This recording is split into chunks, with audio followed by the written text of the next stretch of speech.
julle sal nie glo nie.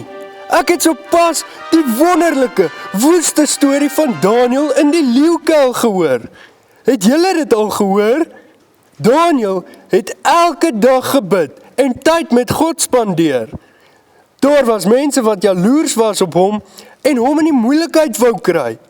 Dis toe waar dinge verkeerd loop en Daniël in die leeu se hokke gegooi word. Oeh, dis baie scary.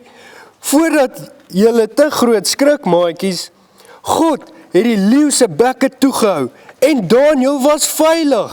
Kan julle dit glo? Dis amazing. Dis wonderlik. Dis 'n wonderwerk.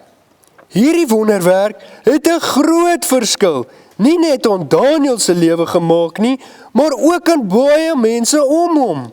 Kom ons kyk hoe Daniël sy ja sê en luister na God baie mense gehelp het om te sien dat ons God die regte God is.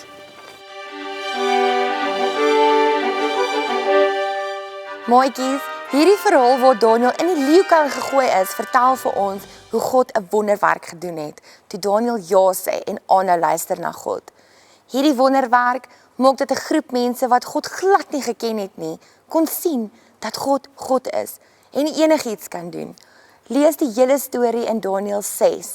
God het die leeu se bekke toegehou en Daniël veilig gehou. Dit is regtig amazing, maar ek is so bly dat ons nooit so naby aan leeu's hoef te wees nie.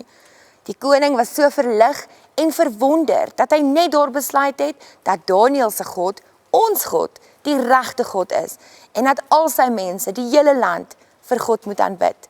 Dit is sommer nog 'n wonderwerk. Ek wonder, as jy elke dag eers begin deur na God te luister en net met hom te praat, wat hy jou alles sal wys. Dalk sal hy jou wys hoe hy enigiets kan doen en ek kan jou verander daarvan gaan vertel. Dalk sal hy vir jou wys hoe lief hy jou het en dan kan jy ook vir ander mense so lief gaan wees. Wat jy definitief kan weet, is dat Jesus altyd by jou is. Hy is by jou, selfs al gaan dit woes om jou.